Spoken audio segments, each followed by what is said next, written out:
¿Qué tal, gente linda? Pues estoy nuevamente aquí en otra entrega de su canal. Alexis lee mucho, pues yo soy Alexis y básicamente lo que hacemos aquí es pues hablar precisamente de los libros que voy leyendo. Entonces, en videos anteriores les he traído recopilaciones mensuales de lo que pues voy leyendo y también de unas cosas que les llamo rutas lecturas, que es básicamente elijo lecturas para cada uno de los meses del año con una línea temática en común y pues bueno, les había yo estado platicando cuáles han sido mis rutas de lectura en años pasados, entonces ya les hablé de las escritoras del Nobel y en esta ocasión le toca a las escritoras latinoamericanas.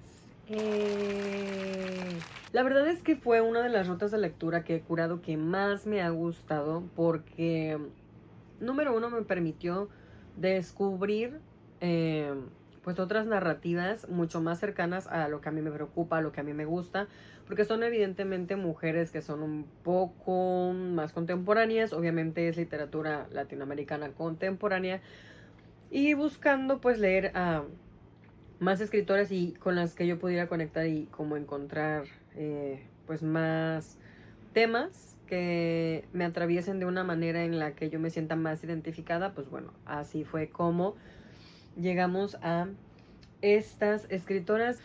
Entonces lo que vamos a hacer es que les voy a platicar en el orden en que las fui leyendo en ese año.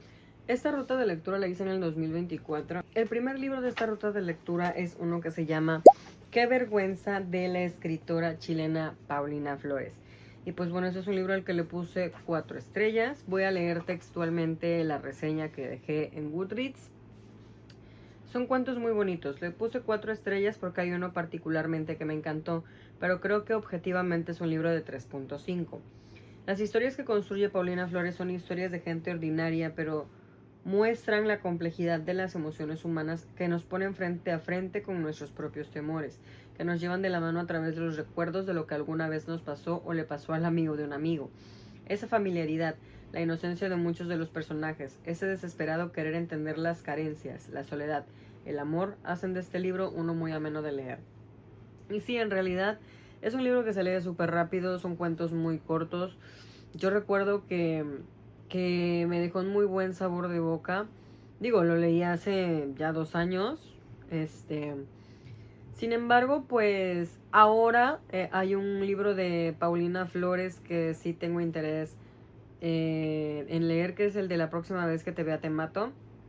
Y he leído muy buenas reseñas, entonces pues mi primer acercamiento fue con con Qué vergüenza, el cuento que da título al libro. Recuerdo que es uno acerca de un señor que va a buscar como trabajo porque pues lleva desempleado un buen rato y tiene que llevar a su hijo o sus hijos, no recuerdo. Pero el punto es que al final terminan como confundiendo y creen que van a pedir trabajo para los niños porque llega como a un lugar donde hacen como castings para que los niños hagan como comerciales y así. Entonces, pues es un final un poco como abierto. No se le explica al lector precisamente en qué desemboca esta situación medio rara. Pero son precisamente cuentos así, con mucha continuidad, con mucho que tiene que ver con el amor y con las relaciones humanas. Entonces, en ese sentido, pues sí es un libro que hubo unos cuentos que me gustaron más que otros, claro que sí. Pero en conjunto es bueno y sí dejó abierta como la puerta para leer más cosas de Paulina Flores. El siguiente libro es uno que se llama Época de Cerezos, de la mexicana Laura Baeza. Ese es un libro que también disfruté muchísimo. En su momento le puse 4 estrellas. Sí, fue de mis favoritos de la ruta de lectura. Y voy a leer tal cual la descripción que puse en mi reading journal. No esperaba mucho de este libro y salí muy sorprendida. La primera parte se siente un poco gris, pero conforme avanzamos las historias van logrando que nos encariñemos con los personajes. Los finales son graciosos y lúgubres a partes iguales.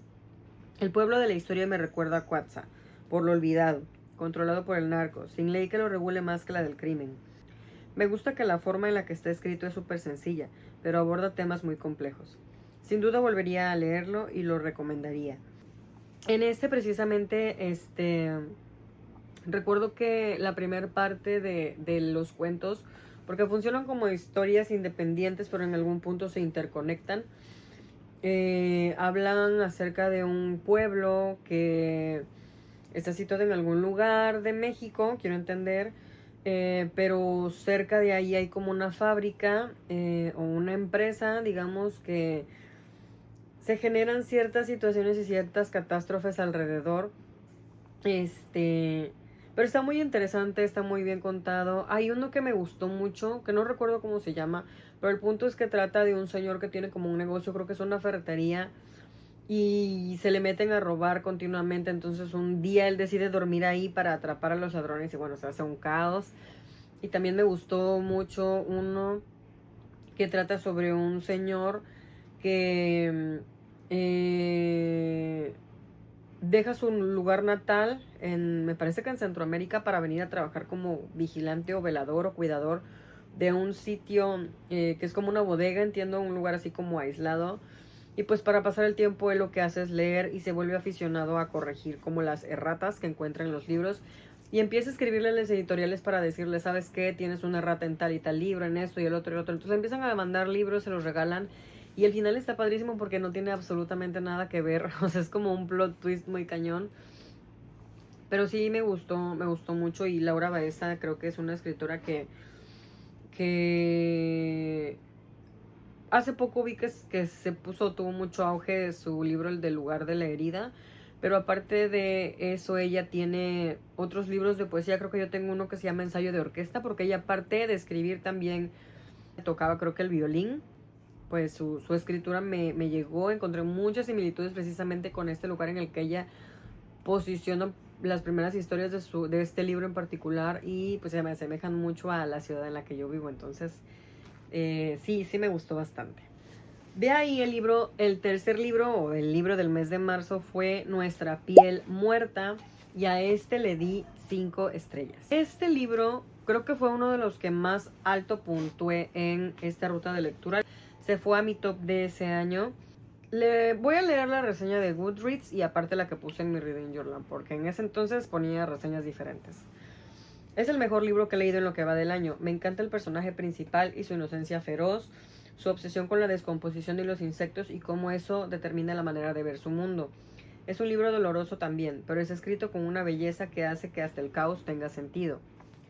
Estoy gratamente sorprendida con este libro. Tenía cero expectativas y terminé obsesivamente regresando a los subrayados, leyendo una y otra vez las oraciones que me dejaron pensando. Del personaje de Lucas me recuerdo a algún personaje del universo de Mariana Enríquez, y me parece fascinante esa mezcla de rechazo y simpatía que llegué a sentir por Lucas. Este libro tiene mucho de orgánico, mucho de precisamente la relación del cuerpo bueno, yo lo asocié con el asco, con lo orgánico, con la vida descomponiéndose, con los insectos, la tierra.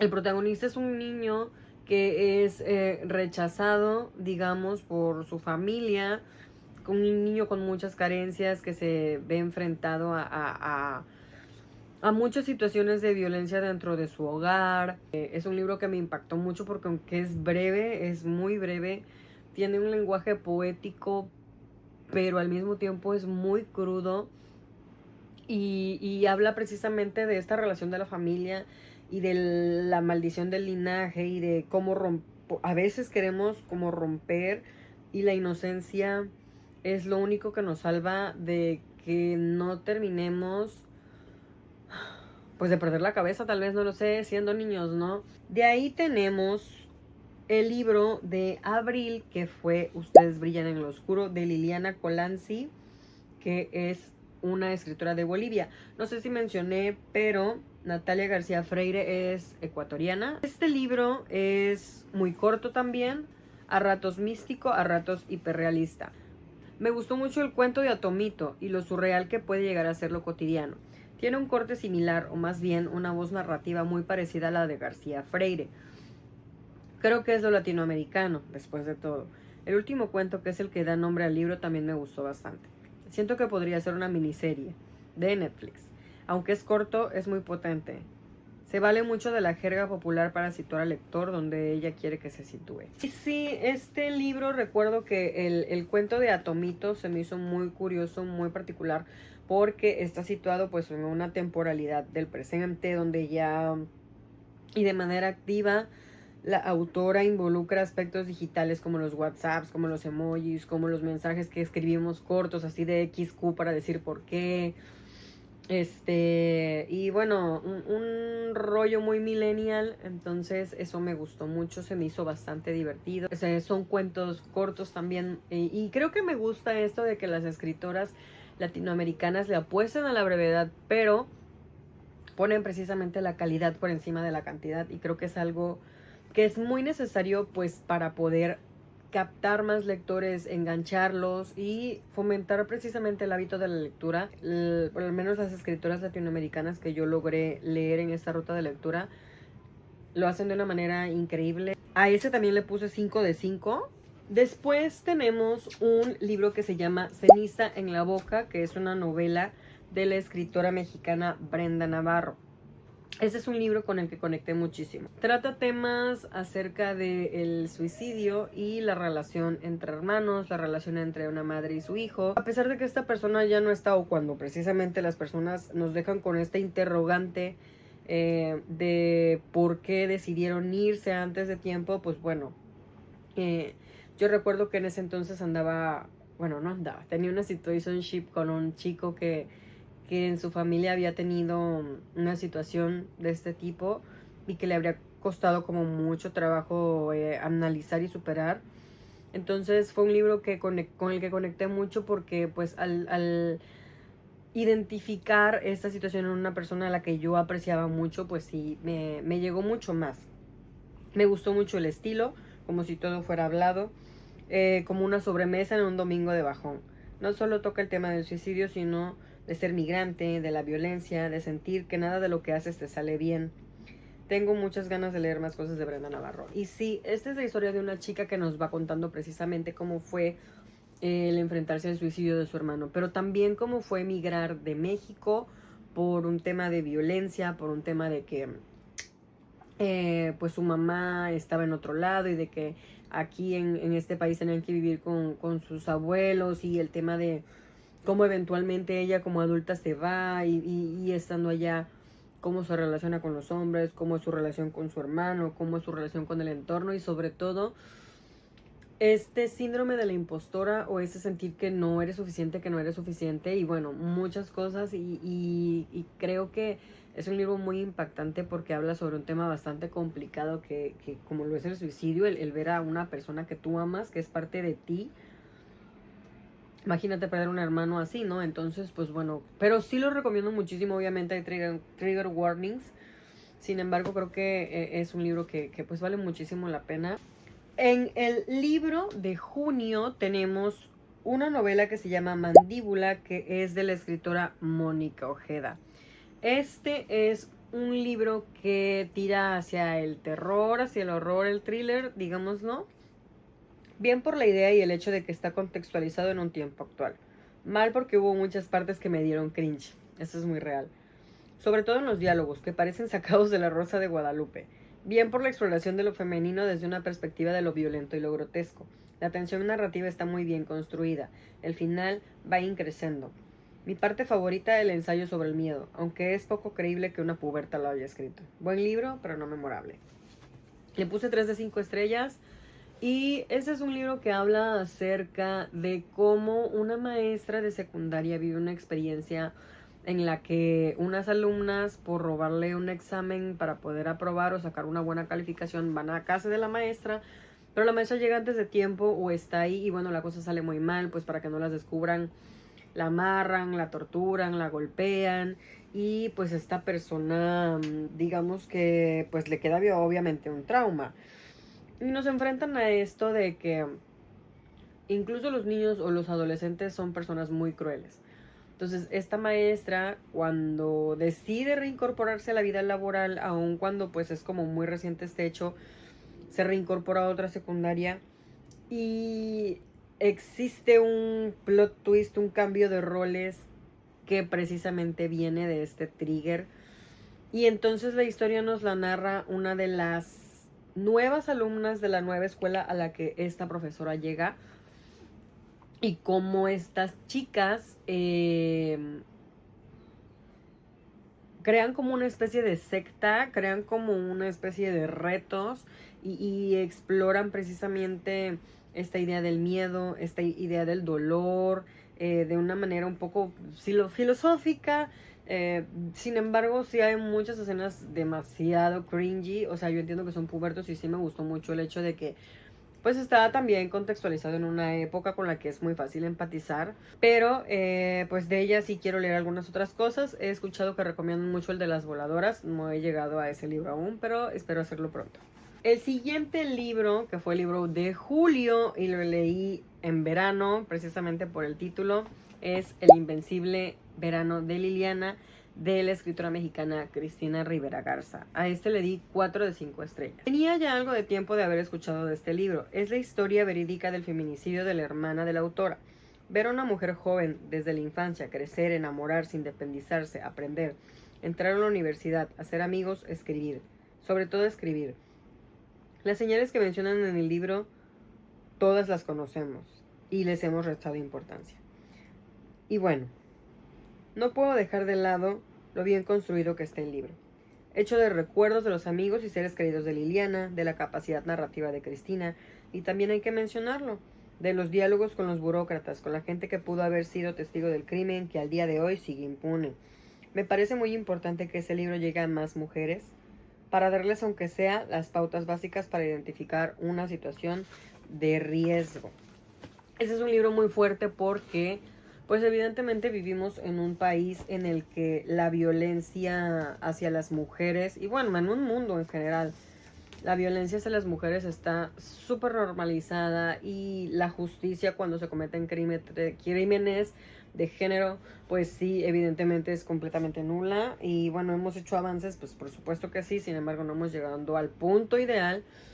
Entonces este libro es como una cachetada como para regresarte a la realidad, porque te van narrando cómo fue convivir con esta persona. Y bueno, yo que tengo una hermana más chica, convives con tu hermana, es una parte de ti, es casi casi tu otra mitad, y de repente el tener que enterarte de que ya no va a estar más, y tener que tratar de reconstruir con los pedazos de lo que la chica escribía en sus diarios o con las cartas que ella hacía, y tratar de esbozar un poco una cartografía de lo que pudo haber sucedido, es doloroso de leer, pero muy necesario porque creo que es precisamente la realidad. Entonces sí, es un libro muy cañón. En agosto leí Mugre de Rosa, de la escritora uruguaya Fernanda Trías. Y este le di 3 de 5 estrellas. Es un libro curioso porque también yo ya tenía bastante rato que había escuchado de él. Y se puso muy de moda en la pandemia porque digamos que la escritora lo terminó de escribir, valga la redundancia, justo en esos tiempos. Y no sé si se publicó antes o después de que inició la pandemia. Bueno, el caso es que quedó como... El timing fue perfecto, ¿no? Y este es un libro que es como de thriller, que habla acerca de un pueblito en el cual llega precisamente como una niebla, que no pueden salir como los habitantes mientras esto esté, pero nos narra la historia de una chica que pues tiene que moverse, así como nosotros cuando nos movíamos, que con cuidado salíamos, y es niñera de un chico que su mamá se va por periodos, creo que de un mes, y ella se queda ahí con el niño, y es un niño que es muy difícil. Y bueno, es como esta chica joven, esta mujer tiene que hacerse cargo de este niño aunque ella no tiene hijos, y se encariña, pero también esta posibilidad de irse de este lugar, de juntar el dinero suficiente para irse de este lugar donde está esta pandemia, esta enfermedad, moverse a un lugar seguro, llevarse a su mamá, porque eventualmente pues las personas van muriendo, los alimentos se están acabando, los servicios públicos también pues en algún punto van a colapsar. Entonces es esta decisión que ella no sabe si tomar, de irse o no irse, y llevarse a su mamá o dejarla, o qué hacer. Ponen disyuntiva muchas cosas. Y también ese tema con este niño al que le agarra cariño, pero pues sabe que no es suyo, sabe que eventualmente va a tener que dejarlo. Y es un buen libro, sin embargo creo que en su momento cuando lo leí, creo que sentí que fue un poco como muy precipitado el final, tal vez.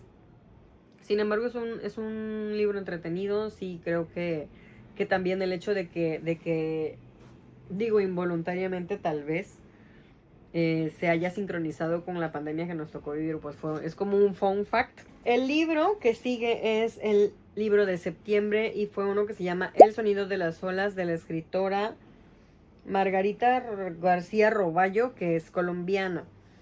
A ese también le puse 5 de 5 estrellas. Recuerdo que este es un libro que creo que son como 3 mini novelas. Bueno, sentí que conecté con las protagonistas. Me gustó mucho la cotidianidad de los relatos, las groserías, los momentos divertidos y la nostalgia.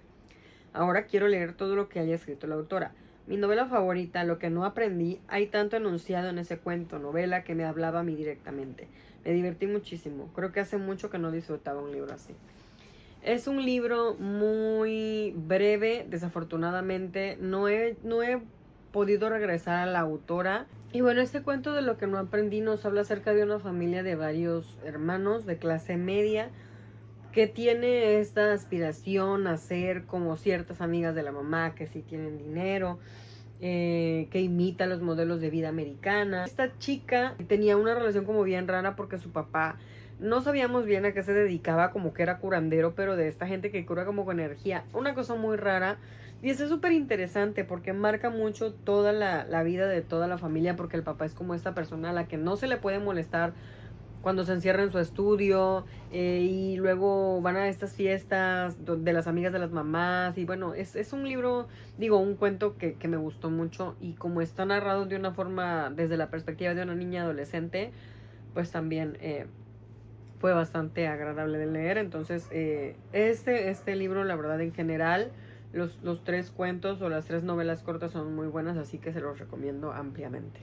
En el libro de octubre tenemos Quiltras de Arelis Uribe, que es una escritora chilena. A ese le puse 4 de 5 estrellas. Es un librito de cuentos breve pero súper divertido e interesante. Me encantó el cuento del romance digital, el de la perrita de la calle, el de la amiga que descubre que el novio de su mejor amiga es gay y le pone el cuerno. Tiene un lenguaje sencillo y divertido. Creo que la autora no ha escrito nada más y es una lástima porque quisiera leer más de ella. Y sí, en efecto, este libro me pareció muy peculiar porque quiltras es como se le dice en este país, en Chile, a las perras de la calle. Entonces hay uno donde precisamente se llama Quiltras, y narra cómo la chica empatiza con una perrita de la calle, ¿no? Y las situaciones a las que se ve expuesta. El del romance digital está padrísimo porque es acerca de una chica que se manda mensajes con un tipo. Y típico que todos ponemos una foto en ese entonces, o sea, súper distinta a la realidad, o sea, el catfish más catfish del mundo. Y cuando lo conoces es un tipo feo, feísimo, y ella de que lo gostea. O sea, sí. Se andan un tiempo, creo, pero al final, o sea, no, se arrepiente de haber sostenido este romance hasta las últimas consecuencias. Entonces, es súper divertido, súper, súper divertido, de verdad, porque recuerdo de que los nombres de usuario, así súper 2000eros, o sea, fue muy divertido leerlo. Este se los recomiendo bastante también. En noviembre leímos Huaco Retrato de Gabriela Wiener. A este le puse 3 de 5 estrellas. Gabriela Wiener es peruana. Este fue el libro de noviembre. Trata sobre la genealogía, pero también sobre el amor y específicamente el poliamor, ser latinoamericana, el racismo y la identidad. Fue un libro agradable, pero el tema de la figura del abuelo la sentí un poco. Además, entiendo que es el pretexto para hablar de más cosas, pero siento que roba páginas para explicar otros temas que sí tenían más potencial. Y sí, esta es la historia de una chica que está como buscando precisamente su genealogía, de dónde viene su abuelo, porque en teoría era como una figura muy importante en el pueblo donde ella vivía. Y termina emigrando, y se ve relacionada con otras personas. Es el primer libro que he leído que trata el tema del poliamor.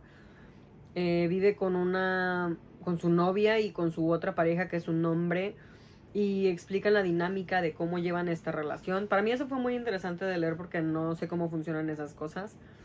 y nunca había leído tampoco un libro que lo mencionara y que lo mostrara como de manera tan natural, normal, cotidiana.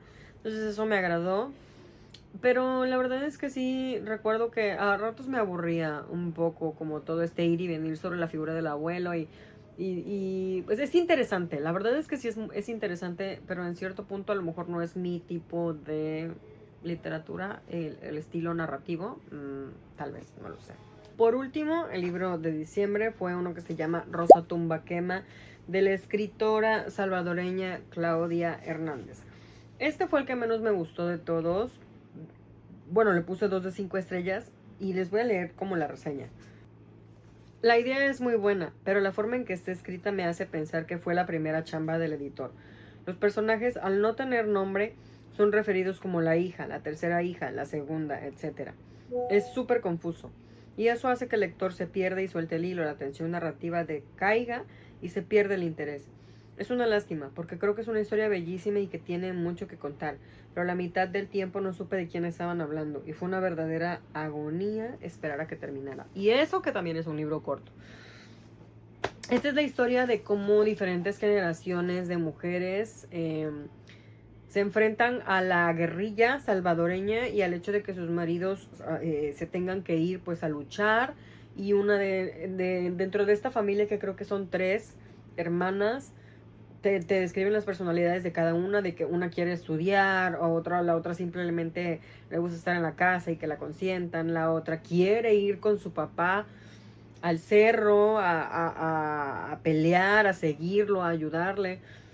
Y la historia de la mamá y de estas maldiciones familiares de que hay muchas expectativas en las hijas. Y la verdad es que es una historia, el trasfondo o la idea se me hace muy, muy buena. Pero la ejecución siento que sí le dio mucho para abajo.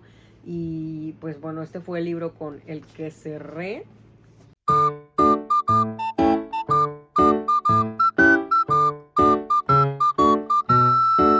Oigan, pues es la Alexis del futuro. Claramente se me olvidó grabar el final del video. Entonces, pues nada, muchas gracias por ver el video. Nos vemos la próxima semana con el wrap up, lo más seguro que de marzo. Espero.